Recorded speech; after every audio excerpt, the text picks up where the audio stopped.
혹시 작년에 정성껏 가꾼 식물에서 꽃이 별로 피지 않아서 속상하셨나요?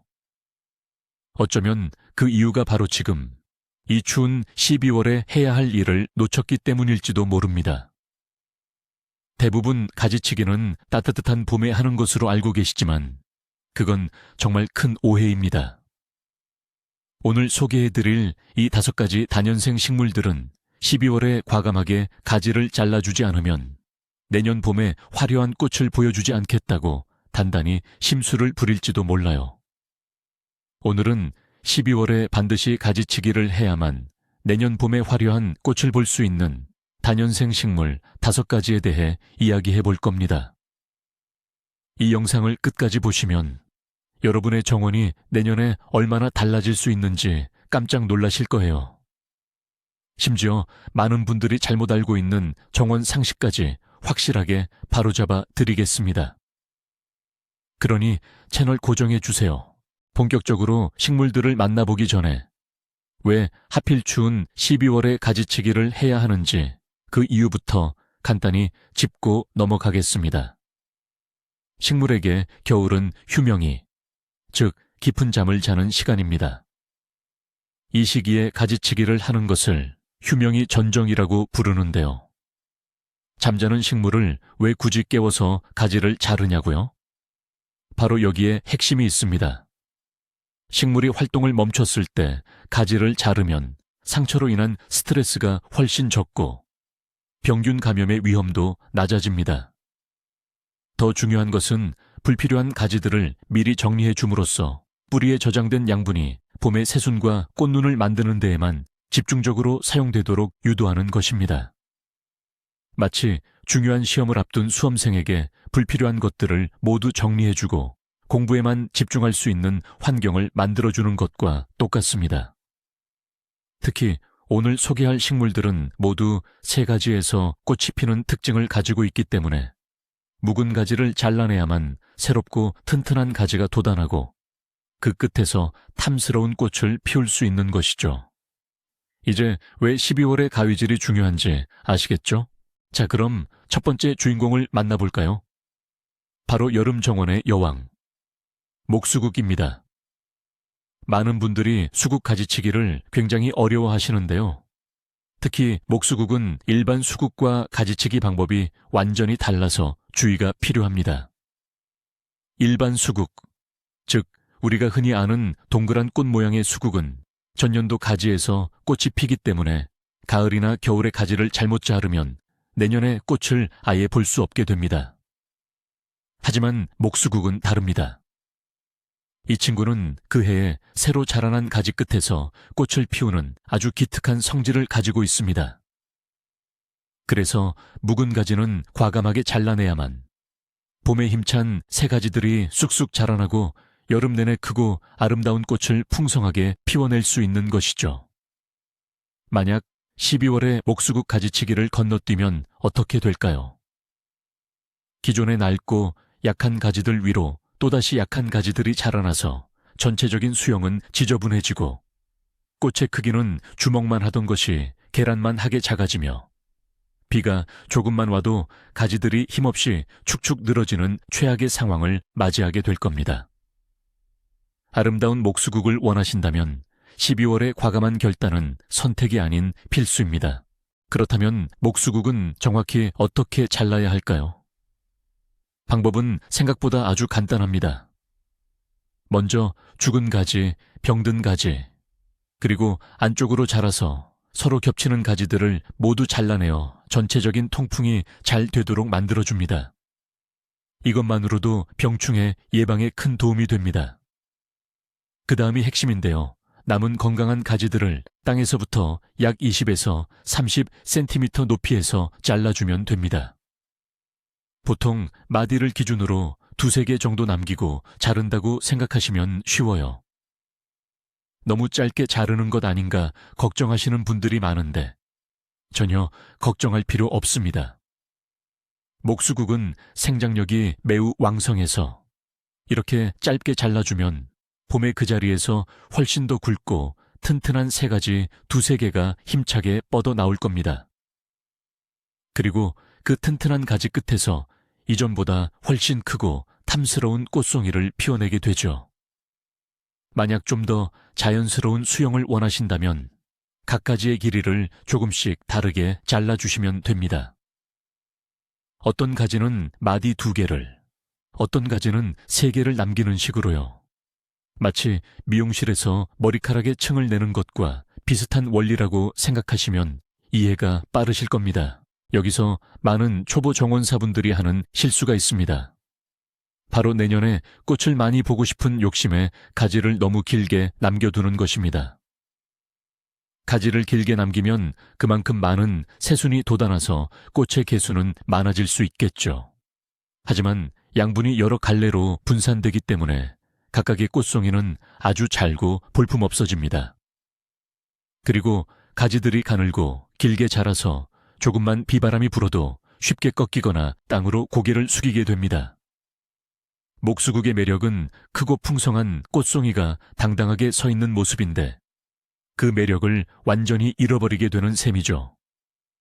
오히려 가지수를 줄이고 짧게 잘라줌으로써 한정된 양분을 소수의 튼튼한 가지에 집중시켜 더 크고 화려한 꽃을 보는 것이 현명한 방법입니다. 선택과 집중의 원리는 정원 가꾸기에서도 똑같이 적용되는 셈입니다. 12월에 가위를 들고 목수국 앞에 섰을 때 아까워하는 마음을 버리고 과감하게 잘라주세요. 그 용기가 내년 여름 여러분에게 엄청난 기쁨으로 보답할 것입니다. 목수국 가지치기에 대한 전문가의 팁을 하나 더 드리자면 원하는 꽃의 크기를 어느 정도 조절할 수 있다는 것입니다. 만약 정말 사람 얼굴만 한 거대한 꽃송이를 보고 싶다면 전체 가지 중에서 가장 튼튼하고 굵은 가지 서너 개만 남기고 나머지는 모두 밑동에서부터 잘라버리세요.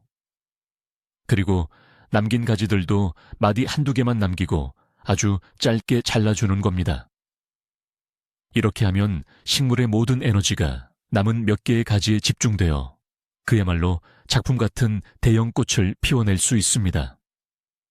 반대로 큰 꽃보다는 아기자기하게 많은 수의 꽃이 피는 것을 선호하신다면 가지수를 조금 더 많이 남기고 자르는 길이도 마디 3-4개 정도로 조금 더 길게 조절하면 됩니다.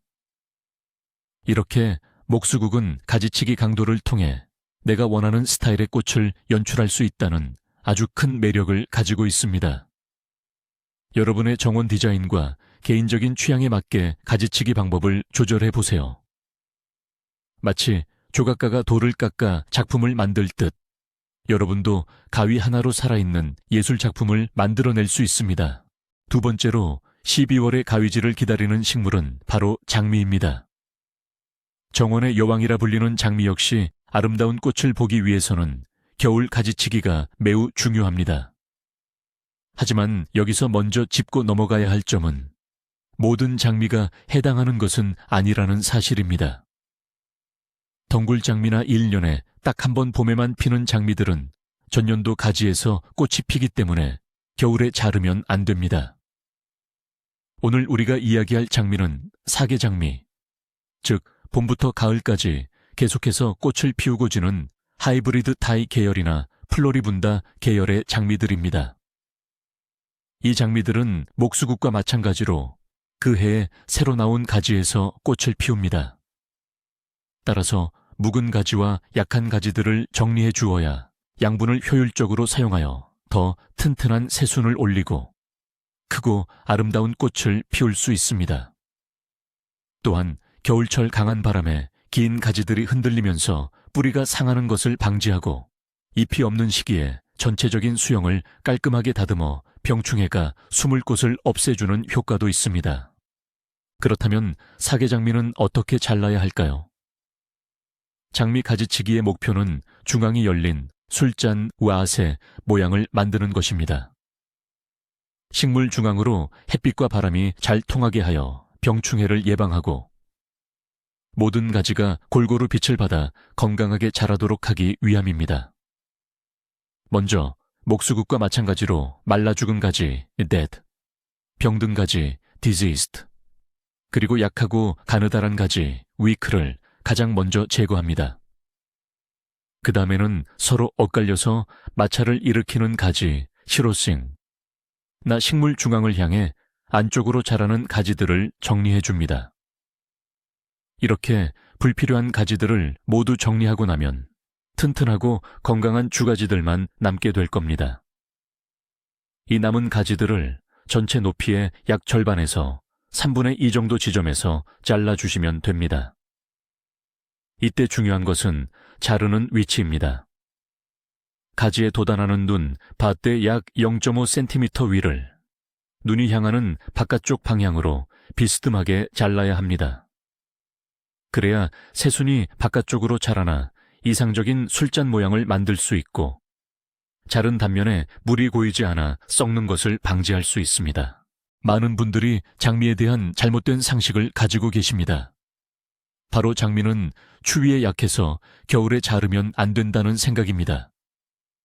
물론 아주 어린 묘목이나 유난히 추운 지역에서는 겨울 전정이 동해의 위험을 높일 수도 있습니다. 하지만 대부분의 지역에서 건강하게 자라고 있는 성숙한 사계장미에게 휴명이 전정은 보약과도 같습니다. 오히려 가지치기를 하지 않고 길고 복잡한 가지들을 그대로 방치하는 것이 더 위험합니다. 빽빽한 가지들은 통풍을 방해하여 겨울 동안 깍지벌레나 응애 같은 해충들의 아늑한 월동 장소가 되어주고 흑점병과 같은 곰팡이, 포자들이 숨어 있다가 봄에 다시 활동하는 근거지가 됩니다. 또한 겨울에 차고 건조한 바람은 긴 가지의 수분을 계속해서 빼앗아 가는데 이는 식물 전체를 쇠약하게 만드는 원인이 됩니다.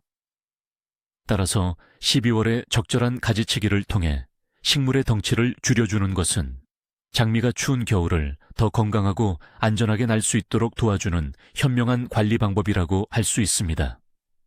장미 가지치기를 할 때 기억해야 할 또 하나의 중요한 팁은 바로 장비 소독기입니다. 장미는 다른 식물에 비해 상처를 통한 바이러스나 세균 감염에 다소 취약한 편입니다. 만약 소독되지 않은 가위를 사용하면 이전에 잘랐던 병든 식물의 병원균이 그대로 건강한 장미에게 옮겨갈 수 있습니다. 마치 우리가 병원에서 주사를 맞을 때 반드시 소독된 주사기를 사용하는 것과 같은 이치입니다. 가지치기를 시작하기 전에 그리고 한 그루의 작업을 마치고 다른 그루로 옮겨가기 전에 사용하는 전지가위를 알코올 솜이나 소독용 스프레이를 이용해 깨끗하게 닦아주는 습관을 들이는 것이 좋습니다. 아주 사소하고 간단한 과정이지만 이 작은 습관 하나가 여러분의 소중한 장미를 치명적인 질병으로부터 지켜줄 수 있습니다. 또한 자른 후에는 굵은 가지의 단면에 식물용 상처, 보호제나 톱신 페이스트 같은 살균제를 발라주면 감염의 위험을 더욱 줄일 수 있으니 참고하시기 바랍니다. 세 번째 식물은 한여름의 뜨거운 태양 아래서 100일 동안 붉은 꽃을 피운다는 배롱나무입니다. 흔히 목배기롱이라고도 불리죠. 많은 분들이 배롱나무를 정원수로만 생각하고 가지치기에 크게 신경 쓰지 않는 경우가 많습니다. 하지만 배롱나무 역시 그 해에 새로 자란 가지에서 꽃이 피는 대표적인 식물이기 때문에 겨울 휴명이 전정이 꽃의 품질에 아주 큰 영향을 미칩니다. 12월에 가지치기를 해주면 봄에 더 힘차고 건강한 새 가지를 많이 만들어내고 그 결과 여름에 훨씬 더 크고 풍성한 꽃 차례를 자랑하게 됩니다. 또한 배롱나무는 숲이, 즉 나무 껍질이 아름다운 것으로도 유명한데 복잡한 장아지들을 정리해주면 그 매끈하고 독특한 질감의 수피가 더 잘 드러나서 겨울 정원의 멋진 포인트가 되어주기도 합니다. 꽃이 없는 겨울에도 그 자체로 하나의 예술 작품 같은 모습을 즐길 수 있는 것이죠. 따라서 배롱나무의 여름꽃과 겨울 수영, 두 마리 토끼를 모두 잡고 싶다면 12월의 가지치기는 필수적인 과정입니다. 배롱나무 가지치기에서 가장 피해야 할 것은 바로 두목 전정 터핑, 일명 만세 부르는 수영으로 만드는 것입니다. 이것은 나무의 굵은 원줄기를 무자비하게 잘라내는 방식으로 나무의 자연스러운 아름다움을 완전히 파괴하는 최악의 방법입니다. 이렇게 잘린 곳에서는 마치 벌집을 쑤셔놓은 것처럼 가늘고 약한 가지들이 한꺼번에 뭉쳐서 자라나는데 이 가지들은 너무 약해서 큰 꽃송이의 무게를 이기지 못하고 비가 오면 쉽게 축 늘어지거나 부러집니다. 올바른 배롱나무 가지치기는 나무의 전체적인 골격을 유지하면서 속을 솎아주는 속금 전정을 기본으로 합니다. 먼저 나무 밑동에서 자라나는 불필요한 싹사클과 원줄기에서 돋아나는 어린 가지 워터 스프라우트들을 제거합니다. 그 다음 나무 안쪽으로 자라거나 서로 겹치는 가지, 아래로 처진 가지, 그리고 죽거나 병든 가지들을 잘라내어 나무 내부로 햇빛과 바람이 잘 통하도록 만들어줍니다. 마지막으로 작년에 꽃이 피었던 자리에 마른 꽃대들을 정리해주면 깔끔하게 마무리됩니다. 올바른 방법으로 배롱나무 가지치기를 했을 때 얻을 수 있는 이점은 단순히 꽃이 많아지는 것 이상입니다.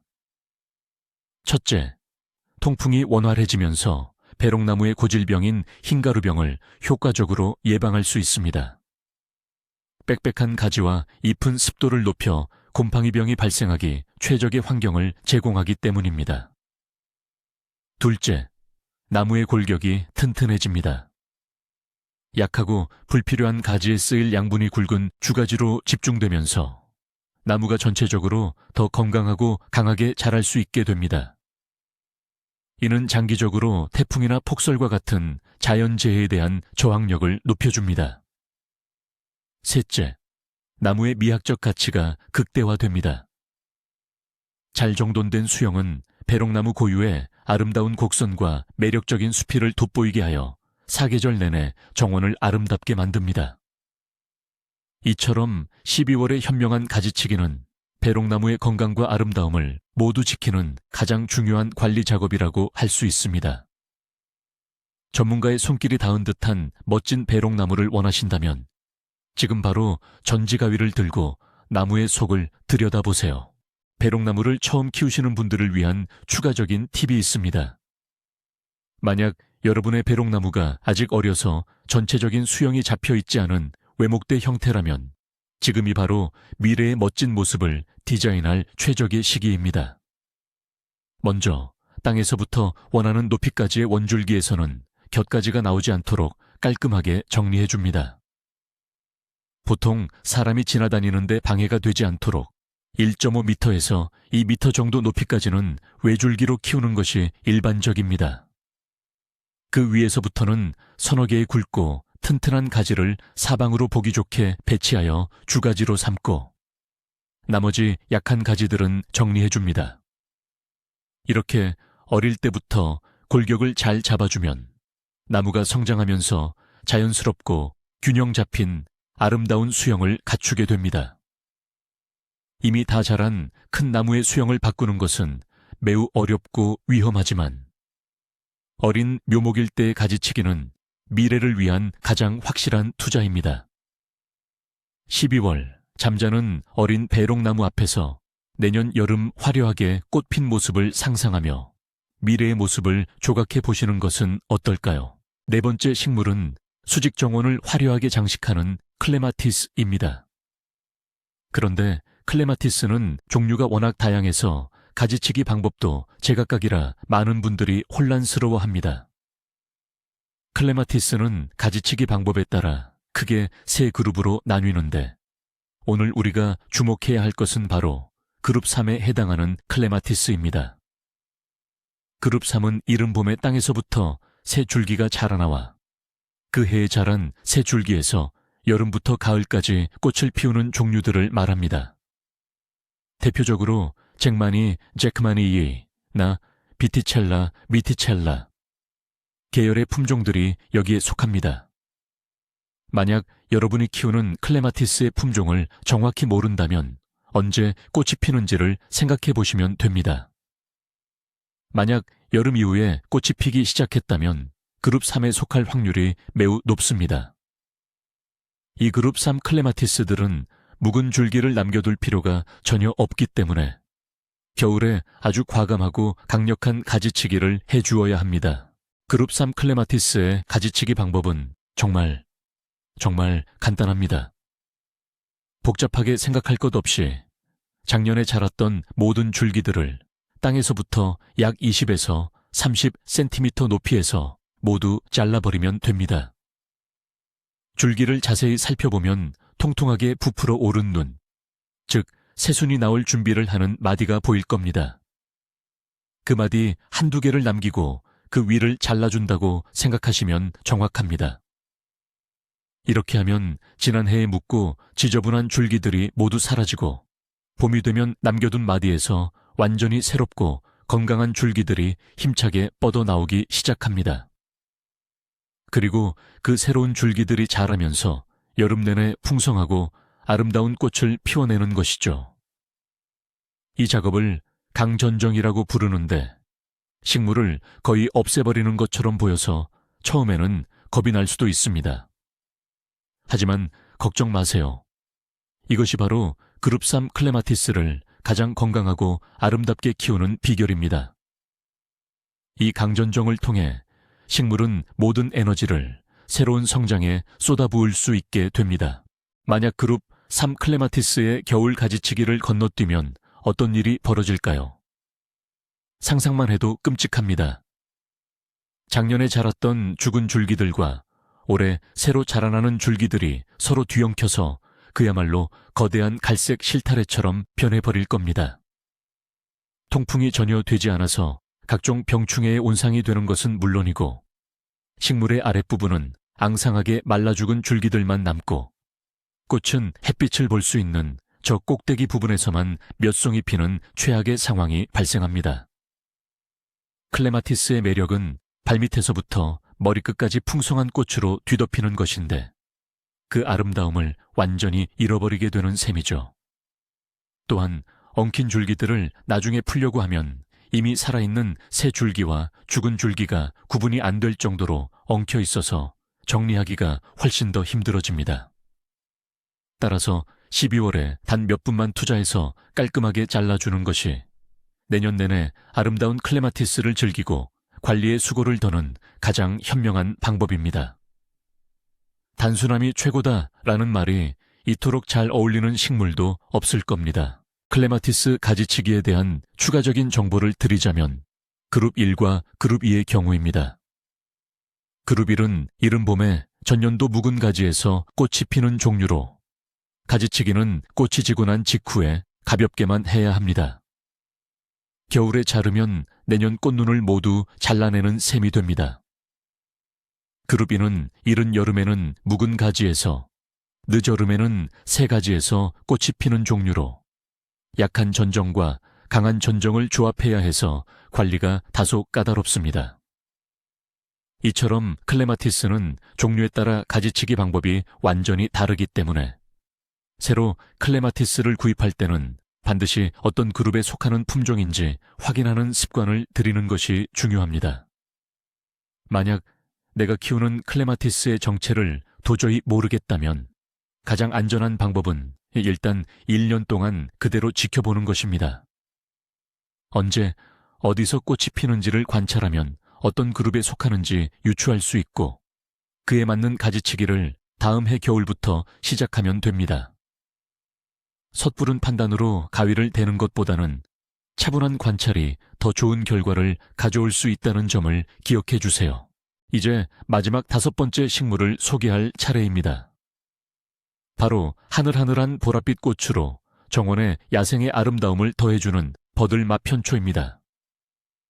버들마편초는 생명력이 매우 강하고 특별한 관리가 필요 없어 많은 사랑을 받지만 더 풍성하고 깔끔한 모습을 위해서는 겨울 가지치기가 큰 도움이 됩니다. 버들마편초는 키가 1m 이상으로 크게 자라는 식물인데 가을이 지나면 긴 줄기들이 갈색으로 마르면서 다소 지저분해 보일 수 있습니다. 이 마른 줄기들을 12월에 정리해주면 겨울 정원이 훨씬 단정해 보이는 효과가 있습니다. 하지만 미적인 이유보다 더 중요한 것은 식물의 건강과 다음 해의 성장을 위해서입니다. 마른 줄기들을 그대로 방치하면 병원균이나 해충의 월동처가 될 수 있고 봄에 돋아나는 새순들이 햇빛을 제대로 받지 못해 약하게 자랄 수 있습니다. 또한 버들마편초는 씨앗 번식이 매우 잘 되어서 한 번 심으면 원치 않는 곳까지 퍼져나가는 경우가 많은데 겨울에 씨앗이 달린 줄기를 잘라주면 이런 무분별한 확산을 어느 정도 막을 수 있습니다. 버들마편초의 가지치기는 오늘 소개한 식물들 중 가장 쉽습니다. 그냥 땅바닥에 바싹 붙여서 모든 줄기를 잘라주기만 하면 됩니다. 이걸 지제부 전정이라고 부르는데요. 말 그대로 땅과 맞닿는 부분을 잘라내는 것입니다. 땅을 자세히 들여다보면 겨울에도 푸른 잎들이 둥글게 뭉쳐있는 로제트 형태를 발견할 수 있습니다. 이 로제트가 다치지 않도록 조심하면서 그 위로 솟아있는 모든 마른 줄기들을 잘라내면 됩니다. 이렇게 하면 봄의 뿌리에서부터 완전히 새롭고 튼튼한 줄기들이 여러 개 올라와서 작년보다 훨씬 더 풍성하고 곧게 자라는 버들마편초 군락을 만들 수 있습니다. 마치 묵은 것들을 모두 정리하고 새롭게 시작하는 것처럼 식물에게도 새로운 출발을 위한 기회를 주는 셈입니다. 특별한 기술이나 고민이 전혀 필요 없기 때문에 정원 가꾸기가 처음인 분들도 낫이나 예초기를 이용해서 빠르고 쉽게 작업할 수 있다는 장점이 있습니다. 만약 버들마편초를 자르지 않고 그냥 두면 어떻게 될까요? 물론 생명력이 강한 식물이라 죽지는 않을 겁니다. 하지만 여러 가지 문제점이 발생할 수 있습니다. 첫째, 미관상 좋지 않습니다. 겨울 내내 지저분한 갈색 막대기들이 정원에 널브러져 있는 모습을 봐야 하고 봄이 되어 새순이 올라올 때도 묵은 줄기들과 뒤엉켜 깔끔한 모습을 기대하기 어렵습니다. 둘째, 식물이 약해질 수 있습니다. 묵은 줄기들이 햇빛과 바람을 막아 새순이 웃자라거나 약하게 자랄 수 있고 이는 여름철 장마나 태풍에 쉽게 쓰러지는 원인이 됩니다. 셋째, 통제 불가능한 번식을 초래할 수 있습니다. 버들마편초 씨앗은 발화율이 매우 높아서 마른 줄기에 달려있던 씨앗들이 바람을 타고 정원 곳곳으로 퍼져나가 원치 않는 곳에서도 싹을 틔우게 됩니다. 나중에 이 어린 싹들을 일일이 뽑아내는 것은 상당한 노동이 될 수 있습니다. 따라서 12월에 단정하게 잘라주는 간단한 작업만으로도 이러한 문제들을 미리 예방하고 내년에 더 건강하고 풍성한 버들마편초를 만날 수 있습니다. 버들마편초 관리에 대한 마지막 팁은 겨울 풍경과 새해를 위한 배려입니다. 만약 여러분이 자연주의 정원을 추구하고 겨울철에 마른 식물들이 주는 구조적인 아름다움을 즐기는 분이라면 가지치기를 늦은 겨울이나 이른 봄까지 미루는 것도 좋은 방법입니다. 마른 버들마편초 줄기의 서리가 하얗게 내린 모습은 그 자체로 한 폭의 그림 같을 수 있기 때문입니다. 또한 버들마편초의 씨앗은 겨울 동안 먹이를 찾기 힘든 작은 새들에게 아주 좋은 양식이 되어줍니다. 정원에 새들이 날아와 씨앗을 쪼아 먹는 모습을 보는 것은 정원사만이 누릴 수 있는 특별한 즐거움이기도 하죠. 다만 이 경우에는 원치 않는 곳에 싹이 나는 것을 어느 정도 감수해야 합니다. 미적인 단정함과 생태적인 이점 사이에서 자신의 정원 스타일에 맞는 선택을 하시면 됩니다. 만약 두 가지를 모두 원한다면 일부는 잘라내어 정원을 단정하게 만들고 일부는 남겨두어 겨울의 풍경과 새들을 위한 배려로 남겨두는 절충안도 좋은 방법이 될 수 있겠습니다. 자, 이렇게 해서 목수국, 사계장미, 배롱나무, 그룹삼 클레마티스, 그리고 버들마편초까지 추운 12월에 우리의 따뜻한 손길, 즉 가위질을 애타게 기다리는 5가지 다년생 식물들을 모두 알아봤습니다. 오늘 영상의 핵심은 모든 식물이 똑같지 않다는 것, 그리고 올바른 시기에 올바른 관리가 중요하다는 것이었습니다. 많은 분들이 식물이 잠든 겨울에는 정원도 함께 쉬어야 한다고 생각하지만 오늘 보셨다시피 이 시기에 잠시의 수고가 내년 정원의 풍경을 완전히 바꿀 수 있는 결정적인 골든타임이 될 수 있습니다. 무심코 지나쳤던 12월의 정원일이 실은 내년 봄에 화려한 꽃잔치를 준비하는 가장 중요한 첫걸음이었던 셈이죠. 이제 여러분은 어떤 식물을 언제, 어떻게 잘라야 하는지에 대한 비밀을 알게 되셨습니다. 오늘 영상이 여러분의 겨울 정원 관리에 큰 도움이 되셨기를 바랍니다. 오늘 정보가 유용하셨다면 구독과 좋아요 버튼 꼭 눌러주시고요. 여러분의 정원에는 오늘 소개한 5가지 식물 중 어떤 것이 있나요? 혹은 여러분만이 알고 있는 특별한 12월 가지치기 꿀팁이 있다면 아래 댓글로 자유롭게 공유해 주세요. 다른 정원사분들에게도 아주 큰 도움이 될 겁니다. 시청해 주셔서 감사합니다.